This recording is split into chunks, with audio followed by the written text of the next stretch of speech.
টলিউডে ফের নক্ষত্রপতন। অকালে চলে গেলেন বর্ষিয়ান অভিনেত্রী শ্রীলা মজুমদার। মারণ রোগ ক্যান্সারে আক্রান্ত ছিলেন তিনি।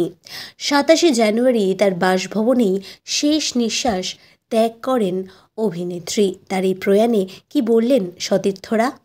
আমি ওনার সাথে কাজ করেছি। আমরা বিদ্রোহিণী বলে একটা ছবিতে কাজ করেছিলাম, এবং শিলাদি একাধারে শুধু অভিনেত্রী নন, উনি শিক্ষিকাও বটে। আমাকে ঋতুদি আলাপ করিয়েছিল। তো আমি গাড়িতে আস্তে আস্তে শুনলাম, তো ক্যান্সারের আমার কাটা দিচ্ছে, ক্যান্সারের মতো একটা দুরারোগ্য রোগে উনি মারা গেলেন। সত্যি এটা বেদনাজনক, এবং একজন গুণী শিল্পী নয়, গুণী শিক্ষককে আমরা হারালাম। হ্যাঁ হ্যাঁ হ্যাঁ বলবো বলো তো, এটা নিয়ে আর কিছু বলার নেই। হারালাম, আর কি করবো। শিলাদির সাথে যখনই দেখা হতো কিছু পেতাম, মানে দেওয়ার চেষ্টা করতো। হ্যাঁ রে, কেমন আছিস, কী করছিস বলতো, ওই কাজটা না তোর, ওই জায়গাটা না, এটা এই সব সময়। হ্যাঁ, উনি যে কোনো ছবি হোক হোক, যেখানে হয়তো কোথাও দেখতে পেলেন, ট্রেলার দেখেও কখনো কখনো উনি বলেছেন ওটা ভালো করেছিস, ওটা মন্দ করেছিস, ভালো করবি, চেষ্টা করবি। সব সময় একটা মানে করতেন, মানে উৎসাহ দেওয়ার চেষ্টা করতেন। হ্যাঁ, এটা সত্যি কি বলবো, খুব মর্মান্তিক। মানে আমি লাস্ট ওর সঙ্গে কাজ করেছিলাম ওয়ান্ডারফুল লাইফে। আমরা একসঙ্গে সিন করেছি, কিন্তু একসঙ্গে গেছিও।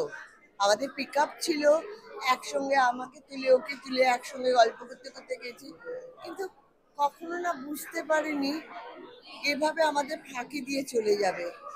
আজকে আমি শুটিং করছিলাম, হঠাৎ খবরটা আমাকে দিল যে এরকম শ্রীলা নেই। আমি চমকে উঠেছিলাম। মানে আমার সত্যি বলছি, কোনো ভাষা নেই।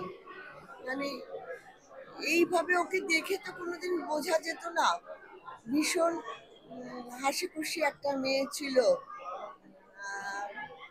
আমি আমি ঠিক ভাবতে পারছি না, ওর চলে যাওয়াটা সত্যি মেনে নিতে পারছি না। কি আর বলবো।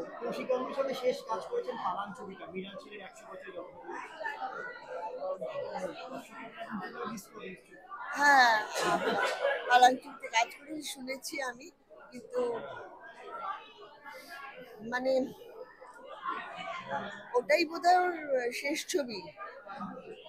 আচ্ছা, আমার যে কোনো কারণে আমার দেখা হয়নি। তো এটা সত্যি খুব মর্মান্তিক। আমার না কোনো ভাষা নেই বলার। তবে ঈশ্বরের কাছে প্রার্থনা করি, যেখানেই থাক তুই শ্রীলা, ভালো থাকিস।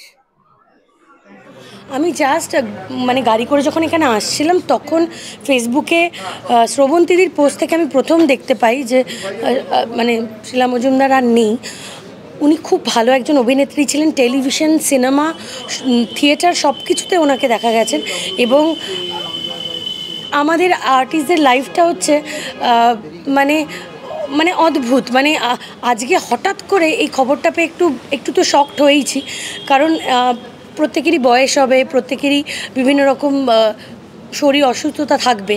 তো সেটাকে ওভারকাম করেও আমরা হাসি মুখে, অনেক সময় অনেক শরীর খারাপ থাকে, তার মধ্যেও আমরা শুটিং করছি, তার মধ্যেও আমরা কাজ করে যাচ্ছি শুধুমাত্র মানুষকে আনন্দ দেওয়ার জন্য।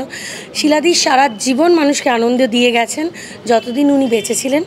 তো ওনার জন্য আমার অনেক শ্রদ্ধা এবং প্রণাম। বলার কিছু নেই, চলে যাওয়ার বয়স তো হয়নি। দুর্দান্ত মানের অভিনেত্রী ছিলেন, কাজ করেছি আমরা একসঙ্গে, দারুণ দারুণ সমস্ত ছবি করেছেন। অকালে চলে গেলেন, আমাদের ইন্ডাস্ট্রির ক্ষতি হয়ে গেল। এরকম একজন অভিনেত্রী থাকলে আরো অনেক ভালো কাজ হতে পারত। হ্যাঁ, সেটাই শেষ ছবি না? এটা আমার জানা ছিল না। মানে যথারীতি আউটস্ট্যান্ডিং পারফরমেন্স, একজন আউটস্ট্যান্ডিং পারফর্মার ছিলেন, এবং যখনই যেখানেই অভিনয় করেছেন আউটস্ট্যান্ডিং পারফরমেন্স দিয়েছেন। শেষ ছবিতেও তাই। বলার কিছু নেই। শান্তিতে থাকুন, ভালো থাকুন।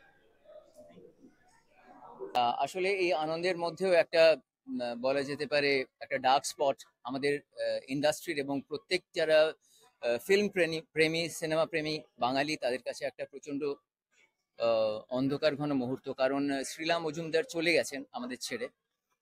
আমি ছোটবেলা থেকে ওনার অভিনয় দেখে এসেছি এবং ওনার যে ওই ইন্টেন্স ইমোশনাল অ্যাক্টিং আমার চিরকাল ভীষণ ভালো লেগে এসছে। ওনার অ্যাক্টিং, ওনার অভিনয় থেকে অনেক কিছু শেখার আছে, অনেক কিছু শিখেছি। এবং ওনার সঙ্গে যদি আমি কাজ করতে পারিনি, ওনার সঙ্গে আমার বহুবার আলাপ হয়েছে নানা জায়গায়, পার্টিতে এবং কর্মক্ষেত্রে। অসম্ভব দরাজ মনের মানুষ ছিলেন, খুব হাসি খুশি মানুষ ছিলেন।